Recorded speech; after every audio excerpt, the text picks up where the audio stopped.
نحمده ونستعينه ونستغفره ونعوذ بالله من شرور أنفسنا ومن سيئات أعمالنا من يهده الله فلا مضل له ومن يضلله فلا هادي له وأشهد أن لا إله إلا الله وحده لا شريك له وأشهد أن محمدًا عبده ورسوله صلى الله عليه وسلم أما بعد فإن خير الحديث كتاب الله وخير الهدي هدي محمد صلى الله عليه وسلم وشر الأمور محدثاتها وكل محدثة بدعة وكل بدعة ضلالة وكل ضلالة في النار.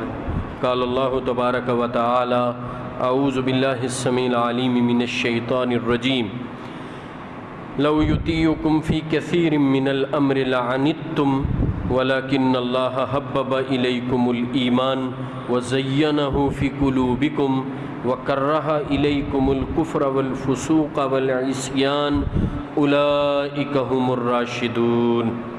اللهم صل على محمد وعلى آل محمد كما صليت على إبراهيم وعلى آل إبراهيم إنك حميد مجيد. اللهم بارك على محمد وعلى آل محمد كما باركت على إبراهيم وعلى آل إبراهيم إنك حميد مجيد. رب اشرح لي صدري ويسر لي أمري واحلل عقدة من لساني يفقهوا قولي. اللهم إني أسألك علما نافعا ورزقا طيبا وعملا متقبلا. اللهم انفعني بما علمتني وعلمني ما ينفعني وزدنی علما. ہر قسم کی حمد و ثنا اور کبریائی اللہ تبارک و تعالیٰ کی پاک ذات کے لیے ہے. بے شمار درود و سلام محمد الرسول اللہ صلی اللہ علیہ وسلم پر کہ جن کی پیروی میں ہی ہماری دنیا کی اور آخرت کی کامیابی ہے.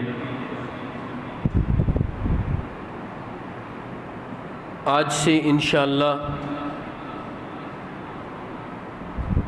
صحابہ اکرام رضوان اللہ تعالی علیہم اجمعین کے حوالے سے چند گزارشات، پھر اس کے بعد اہل بیت کون ہیں اور ان کا کیا مقام ہے، اور اسی تناظر میں سیدنا حسین ابن علی رضی اللہ تعالی عنہ کی شہادت کے واقعہ پر اہل السنہ کا موقف. یہ چند خطبات ہوں گے انشاءاللہ آج کے بعد محرم الحرام کے مہینے میں. انتہائی اہم خطبات ہیں اور آپ نے بہت توجہ کرنی ہے. میں نے 2 سال پہلے یا 3 سال پہلے صحابہ اکرام کی شان و عظمت پر قرآن و حدیث کے دلائل سے بہت سے خطبات دیے تھے. مجھے یاد ہے شاید 12 یا 15 کے قریب خطبات ہوئے ہوں گے. ایک تسلسل سے حضرات صحابہ اکرام رضوان اللہ تعالی علیہم اجمعین کے حوالے سے قرآن و حدیث میں ان کا کیا مقام، ان کی کیا شان، اور اہل السنہ کا ان کے حوالے سے کیا موقف ہے، اس پر تفصیل سے گزارشات کی تھیں. اس دفعہ میں اختصار سے کچھ گزارشات کروں گا. سب سے پہلی بات، مقام صحابیت وحبی ہے، کسبی نہیں ہے. مقام صحابیت وحبی ہے، کسبی نہیں ہے. یعنی وحبی اس کو کہتے ہیں جو اللہ کی طرف سے انعام ہو، جسے آپ گاڈ گفٹڈ اور اللہ گرانٹڈ کہہ دیں کہ اللہ نے کسی پر مہربانی کرتے ہوئے اپنے فضل و کرم سے اس کو کوئی انعام دے دیا. وہ انعام محنت اور ریاضت سے کوئی حاصل نہیں کر سکتا. اور کسبی وہ مقام ہوتا ہے کہ جو محنت اور ریاضت سے حاصل کیا جاتا ہے. جیسے مقام نبوت وحبی ہے، کسبی نہیں ہے. اللہ نے اپنی مرضی سے انبیاء علیہم الصلاۃ والسلام کو چنا. کوئی اپنے علم، تقوی اور محنت سے نبی نہیں بن سکتا. اسی طرح اللہ رب العزت نے محمد الرسول اللہ صلی اللہ علیہ وسلم کے ساتھیوں کو چنا، یہ اللہ کی مرضی، اللہ کا ان کے لیے یہ خاص انعام۔ جو کوئی اور اپنے علم، اپنے تقوی اور اپنی محنت سے مقام صحابیت حاصل نہیں کر سکتا۔ کوئی شخص جنت میں نبی علیہ السلام کا ساتھ حاصل کر سکتا ہے، صحابہ کرام کا ساتھ حاصل کر سکتا ہے، لیکن کوئی اپنے علم، محنت، تقوی سے صحابی نہیں بن سکتا۔ اس سے آپ اندازہ لگا لیجئے کہ یہ انعام بھی اللہ کی طرف سے ان چنے ہوئے لوگوں کے لیے کیا نادر انعام ہے۔ صحابی رسول وہ ہوتا ہے کہ جس شخص نے ایمان کی حالت میں رسول اللہ صلی اللہ علیہ وسلم کو دیکھا اور پھر ایمان ہی پر اس کی موت آئی، یعنی وہ شخص اگر بعد میں مرتد ہو گیا تو وہ صحابی نہیں ہوگا، اور اگر اس کی ایمان پر موت آئی تو وہ شخص رسول اللہ صلی اللہ علیہ وسلم کا صحابی ہے، چاہے وہ آپ کے پاس 1 منٹ بیٹھا ہے یا آپ کی صحبت میں بیٹھا ہی نہیں، ایمان کی حالت میں آپ کے چہرہ انور کا اس نے دیدار کیا ہے اور واپس چلا گیا ہے، پھر کبھی زندگی میں رسول اللہ صلی اللہ علیہ وسلم کو نہیں دیکھا اور ایمان کی حالت میں فوت ہوا تو وہ بھی صحابی رسول ہے۔ اور قرآن مجید میں اور نبی علیہ السلام کی احادیث مبارکہ میں حضرات صحابہ کرام کی جو شان و عظمت اور جو مقام بیان ہوا ہے، وہ صحابی بھی خوش نصیب ہے کہ وہ انہی لوگوں میں شامل ہے جن کا تذکرہ اللہ نے قرآن میں کیا ہے اور محمد رسول اللہ صلی اللہ علیہ وسلم نے اپنے فرامین میں کیا ہے۔ دوسری بات یہ عرض کرتا ہوں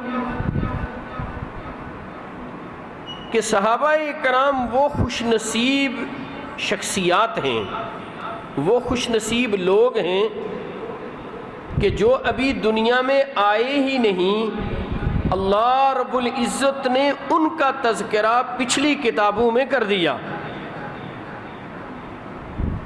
میرے بھائیوں، مجھے اور آپ کو پیدائش سے پہلے کون جانتا تھا؟ ہم تو پیدا ہوئے، ہمارے والدین نے ہمارا نام رکھا اور پھر یہ بات مشہور ہو گئی، یہ فلاں کا بیٹا ہے، یہ فلاں کا بھائی ہے، یہ فلاں خاندان سے ہے۔ وہ شخص کتنا خوش نصیب ہے، وہ لوگ کتنے خوش بخت ہیں، وہ لوگ کتنے اعلیٰ مقام والے ہیں جو ابھی دنیا میں آئے نہیں، ان کے رب نے ان کا تذکرہ اور ان کی خوبیاں گزشتہ آسمانی کتابوں میں بیان کر دیں۔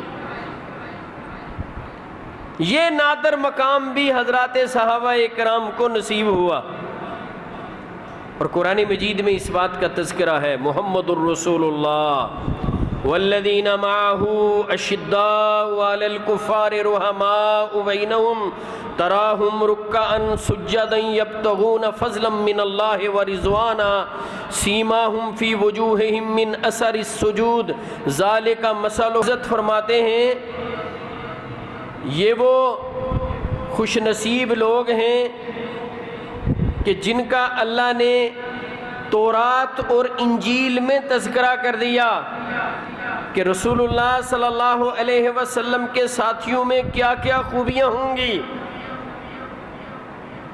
میرے بھائیوں، ابھی دنیا میں آئے نہیں، موسیٰ علیہ السلام پر تورات اتری، عیسیٰ علیہ السلام پر انجیل اتری، تورات اور انجیل میں نبی علیہ السلام کے ساتھیوں کی خوبیاں اللہ بیان فرما رہے ہیں۔ اس سے آپ حضرات صحابہ کرام کے مقام و مرتبہ کا اندازہ لگا لیجئے۔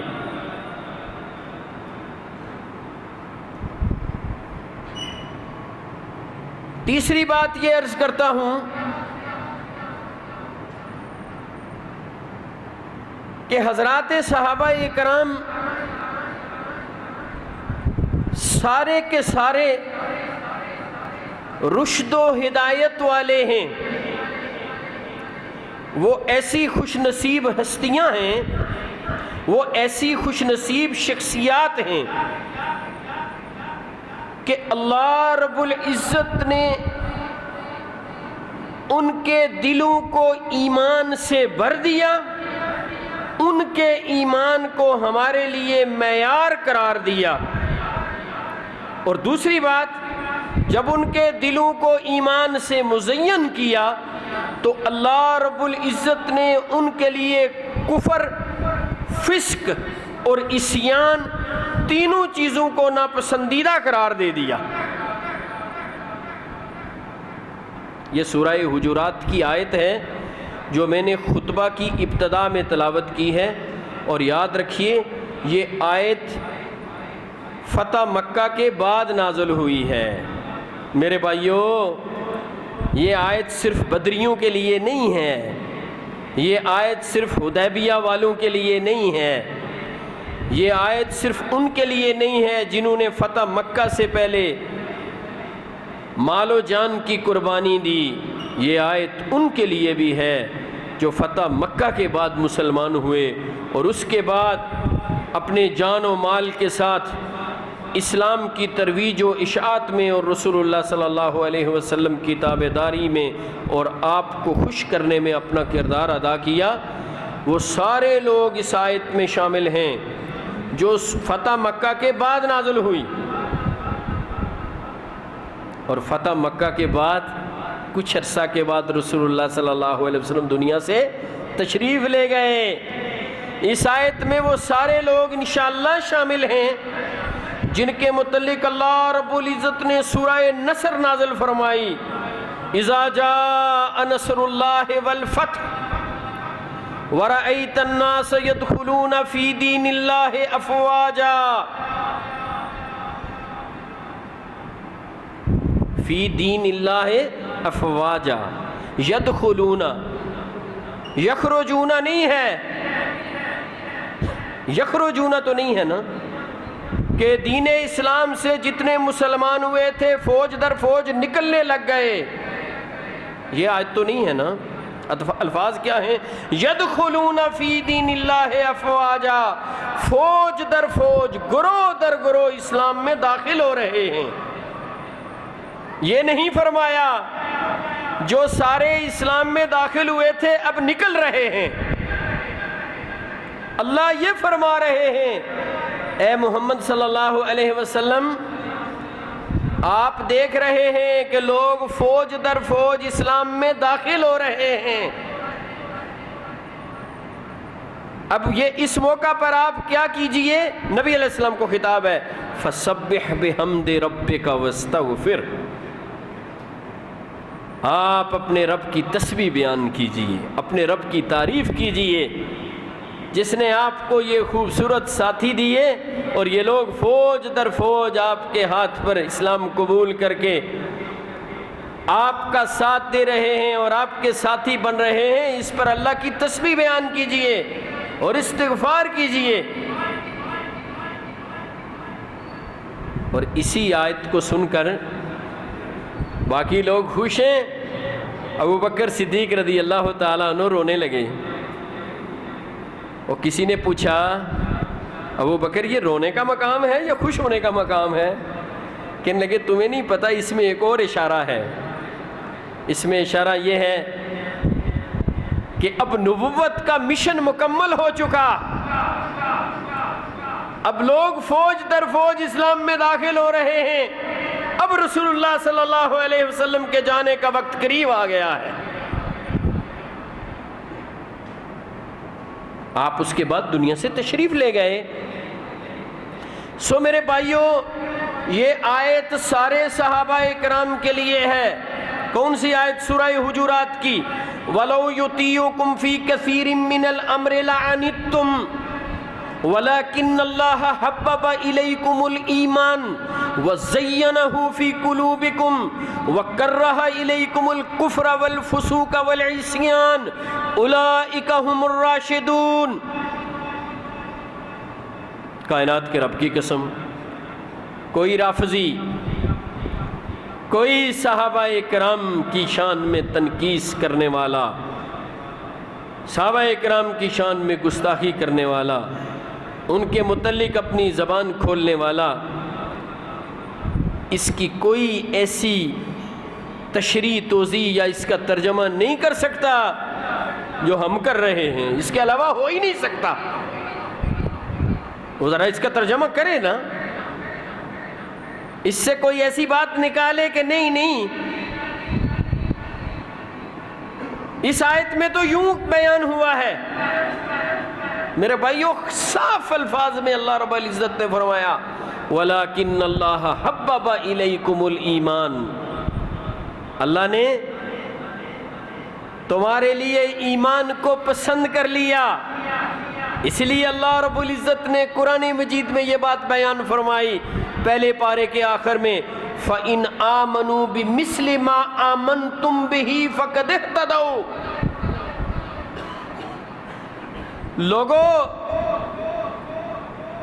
اگر تم یہ چاہتے ہو کہ تم اپنے آپ کو دیکھو کہ تمہارا ایمان کیسا ہے اور تم کس طرح ایمان لاؤ، تو رسول اللہ صلی اللہ علیہ وسلم کے ساتھیوں کو دیکھ لو۔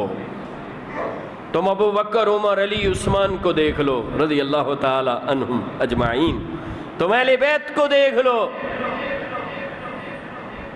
تم اہل بدر کو دیکھ لو، تم حدیبیہ والوں کو، تم جیش الاسرہ میں شرکت کرنے والوں کو دیکھ لو، تم خندق میں رسول اللہ صلی اللہ علیہ وسلم کے ساتھ کھڑے ہونے والوں کو دیکھ لو، اس طرح ایمان لے آؤ۔ فَإِنْ آمَنُوا بِمِثْلِ مَا آمَنْتُمْ بِهِ فَقَدِ اهْتَدَوْا۔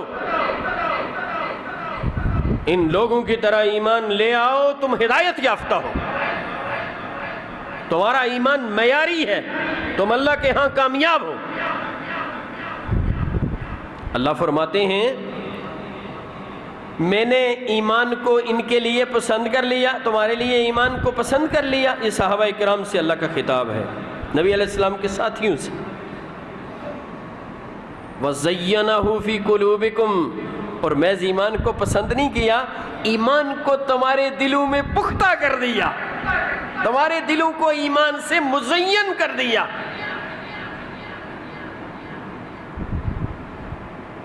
اولئک الذین لم تہن اللہ قلوبہم للتقوی، یہ سورہ حجرات کی یہ بھی آیت ہے۔ یہی لوگ ہیں جن کے دلوں کو اللہ نے تقوی کے لیے جانچ لیا ہے، اللہ نے تقوی کے لیے ان کے دلوں کی جانچ پڑتال، ایویلیویشن کر دی ہے، دیکھ لیا ہے اللہ نے کہ ان کے دل تقوی کے لیے بہترین جگہ ہیں، تقوی ان کے دلوں کی زینت ہے۔ فرمایا ان کے دلوں کو ایمان سے تمہارے دلوں کو مزین کر دیا، اور پھر آگے کیا فرمایا، یہیں پہ بس نہیں، وَكَرَّهَ إِلَيْكُمُ الْكُفْرَ وَالْفُسُوقَ وَالْعِصْيَانَ۔ فرمایا اللہ فرماتے ہیں میں نے تمہارے لیے ناپسند کر دیا، اے نبی کے ساتھیوں صلی اللہ علیہ وسلم، اے فتح مکہ سے قبل کے ساتھیوں، اے فتح مکہ کے بعد کے ساتھیوں، اے نبی کے کم و بیش 1,44,000 ساتھیوں، میں نے تمہارے لیے کفر کو ناپسند کر دیا، تم کفر نہیں کرو گے، والفسوق، تم فسق نہیں کرو گے، یعنی جان بوجھ کے پروگرام بنا بنا کے کبیرہ گناہ نہیں کرو گے۔ فسق کسے کہتے ہیں؟ کبیرہ گناہ۔ فسق کے بہت سے معنی ہیں۔ الفسوق، تم جانتے بوجھتے ہوئے کبائر کا ارتکاب نہیں کرو گے۔ اور تیسری بات والعصیان، اور تم سرکشی اور نافرمانی نہیں کرو گے۔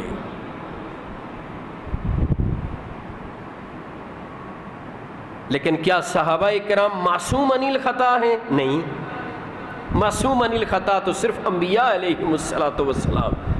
کسی صحابی سے غلطی ہو سکتی ہے، کسی صحابی سے گناہ ہو سکتا ہے، لیکن کوئی صحابی جانتے پوچھتے دھڑلے سے اللہ کی نافرمانی کر سکتا؟ کبھی نہیں کر سکتا، اپنی نافرمانی پر قائم نہیں رہ سکتا۔ یاد رکھیے، ایمان والا چاہے صحابی رسول ہی کیوں نہ ہو غلطی کر سکتا ہے۔ یہ تو اللہ نے قرآن مجید میں ایک اور مقام پر ایک اور انداز سے بات کی ہے کہ اللہ نے جن لوگوں کے لیے جنت تیار کی ہے اس جنت کے اول مستحق اور حقدار حضرات صحابہ کرام ہیں۔ اللہ نے فرمایا والذین اذا فعلوا فاحشة او ظلموا انفسهم ذکروا اللہ فاستغفروا لذنوبهم ومن یغفر الذنوب الا اللہ ولم یصروا علی ما فعلوا وهم یعلمون۔ ایمان والا غلطی اگر کر لے فوراً اللہ سے بخشش طلب کرتا ہے، اس غلطی سے رجوع کرتا ہے، اور پھر اس سے بھی آگے بڑھ کے وَأَتْبِعِ السَّيِّئَةَ الْحَسَنَةَ تَمْحُوهَا، پہلے سے زیادہ ذوق و شوق سے نیک اعمال کرتا ہے تاکہ اس کی نیکی اس کے گناہ کے اثر کو زائل کر دے۔ یہ ایمان والوں کی شان ہے۔ یہ آج کے ایمان والوں کا طریقہ بھی یہی ہے۔ حضرات صحابہ کرام کے لیے تو اللہ نے نافرمانی، سرکشی اور کفر کو ناپسند کر لیا ہے۔ صحابہ کرام کفر نہیں کر سکتے، نافرمانی اور سرکشی نہیں کر سکتے۔ اب بتلائیے اللہ کا یہ کتنا بڑا انعام ہے ان کے لیے کہ اللہ نے ان کے دلوں میں کفر کے لیے، فسق کے لیے اور عصیان کے لیے نفرت ڈال دی ہے۔ یہ اتنے خوش نصیب لوگ۔ تین امتیازی باتیں ہو گئیں۔ ہائے میرے بھائیوں، اور چوتھی بات یہ ہے کہ حضرات صحابہ کرام اگلے پچھلے، معروف غیر معروف، وہ جن کے متعلق اللہ رب العزت نے جنتی ہونے کا بائی نیم اعلان فرما دیا، یعنی رسول اللہ صلی اللہ علیہ وسلم نے وحی کی روشنی میں بائی نیم بتا دیا یہ بھی جنتی، یہ بھی جنتی، یہ بھی جنتی، یا وہ صحابہ کرام کہ جن کے متعلق عمومی طور پر نبی علیہ الصلوۃ والسلام نے ان کی زندگی میں بشارت دے دی کہ یہ جنتی ہیں، جیسے اہل بدر ہیں، جیسے اہل حدیبیہ ہیں۔ یہ صحابہ کرام بھی اور دوسرے تمام صحابہ کرام، حتیٰ کہ وہ صحابی بھی جس کا نام نہ کسی کتاب میں آیا ہے، جس کو نہ کوئی جانتا ہے، جس کو نہ کوئی پہچانتا ہے، جس کا کسی کو پتہ نہیں ہے، میرے اللہ کو پتہ ہے کہ اس نے ایمان کی حالت میں ایک نظر سے پیارے پیغمبر صلی اللہ علیہ وسلم کو دیکھا تھا، پھر ایمان پر، توحید پر، عقیدہ توحید پر اس کی موت آئی تھی۔ وہ صحابی رسول بھی ان تمام انعامات کا مستحق ہے۔ اللہ نے اس کے لیے بھی انشاءاللہ وَكَرَّهَ إِلَيْكُمُ الْكُفْرَ وَالْفُسُوقَ وَالْعِصْيَانَ أُولَٰئِكَ هُمُ الرَّاشِدُونَ، اللہ نے اس صحابی کو بھی ان خوش نصیب لوگوں میں شامل کر دیا۔ اور چوتھی بات یہ ہے کہ میرے بھائیوں، وہ سارے صحابہ کرام، سارے اگلے پچھلے، یہ جنتی ہیں، جن کا نام نہیں لیا گیا انشاءاللہ وہ بھی جنتی ہیں۔ اس پر میں آپ کو ایک خوبصورت دلیل دے کے اپنی بات ختم کرتا ہوں۔ اللہ اکبر۔ اللہ رب العزت نے قرآن مجید میں ذکر کیا ہے نا سورۃ الحدید میں، لا یستوی منکم من انفق قبل الفتح وقاتل، کہ وہ لوگ جنہوں نے فتح مکہ سے پہلے اسلام قبول کیا، اللہ کے راستے میں جان و مال سے جہاد کیا، وہ لوگ، اور وہ لوگ جنہوں نے فتح مکہ کے بعد اسلام قبول کیا اور جان و مال سے رسول اللہ صلی اللہ علیہ وسلم کے دین کی نصرت اور اعانت کی، وہ برابر نہیں ہیں، واقعی برابر نہیں ہو سکتے۔ کیا حضرت علی اور امیر معاویہ رضی اللہ تعالیٰ عنہ برابر ہو سکتے ہیں؟ اللہ کی قسم نہیں ہو سکتے۔ حضرت علی کا تو بہت بڑا مقام ہے۔ کیا ابو بکر صدیق اور ابو سفیان برابر نہیں ہو سکتے؟ ہو ہی نہیں سکتا نا، برابری نہیں ہے۔ لیکن اللہ رب العزت نے آگے فرمایا اسی آیت میں وَكُلًّا وَعَدَ اللَّهُ الْحُسْنَى، غور سے بات سنیے، وَكُلًّا وَعَدَ اللَّهُ الْحُسْنَى، اللہ نے فتح مکہ سے قبل کے مسلمانوں کے لیے بھی اور فتح مکہ کے بعد کے صحابہ کے لیے بھی یہ فرمایا اللہ نے سب سے اچھا وعدہ کیا ہوا ہے، سب سے اچھے بدلے کا۔ وَكُلًّا وَعَدَ اللَّهُ الْحُسْنَى، اور الحسنہ کے معنی اچھا بدلہ، اس کے معنی جنت بھی ہیں۔ قرآن مجید میں الحسنہ جنت کے لیے بھی استعمال ہوا، للذین احسنوا الحسنى وزیادہ، للذین احسنوا الحسنى وزیادہ، اس میں حسنہ جنت کے معنی میں ہے اور زیادہ اللہ کا دیدار ہے۔ مفسرین نے اس کی یہی تفسیر کی ہے الحسنہ۔ یہاں سے امام ابن حزم اندلسی رحمۃ اللہ علیہ، ایک بڑے عالم، ہمارے سلف صالحین میں ایک بڑے عالم امام ابن حزم رحمۃ اللہ علیہ، وہ الحسنہ سے یہ استدلال کرتے ہیں، یعنی قرآن مجید کی آیت سامنے رکھے وَكُلًّا وَعَدَ اللَّهُ الْحُسْنَى، کہ اللہ نے سب سے اچھا وعدہ کیا ہوا ہے۔ اللہ نے اگر ابو بکر سے اچھا وعدہ کیا ہے تو ابو سفیان سے بھی اچھا کیا ہے، حضرت معاویہ سے بھی اچھا کیا ہے۔ اگر اہل بیت سے بہت اچھا وعدہ ہے تو مغیرہ بن شعبہ سے بھی اچھا وعدہ ہے، ابو موسیٰ اشعری سے بھی ہے، عمار بن یاسر سے بھی ہے، سبھی سے اللہ کا اچھا وعدہ ہے۔ اور یہ الحسنہ قرآن مجید میں سورہ انبیاء میں جو آیت آئی ہے ان الذین سبقت لهم من الحسنى اولئک عنہا مبعدون لا يسمعون حسیسہا وهم فیما اشتہت انفسهم خالدون، اس آیت سے امام ابن حزم رحمۃ اللہ علیہ یہ استدلال کرتے ہیں کہ اس آیت میں اللہ رب العالمین نے فرمایا کہ جن کو اللہ نے جن کے مقدر میں الحسنہ کر دیا، یعنی ان الذین سبقت لهم من الحسنى اولئک عنہا مبعدون، یہی وہ لوگ ہیں جن کو اللہ جہنم سے دور رکھیں گے۔ یہ جہنم سے دور ہے، اچھا کتنے دور ہیں؟ لا یسمعون حسیسہا، یہ جہنم سے اتنے دور ہیں کہ اس کی آہٹ بھی نہیں سنیں گے۔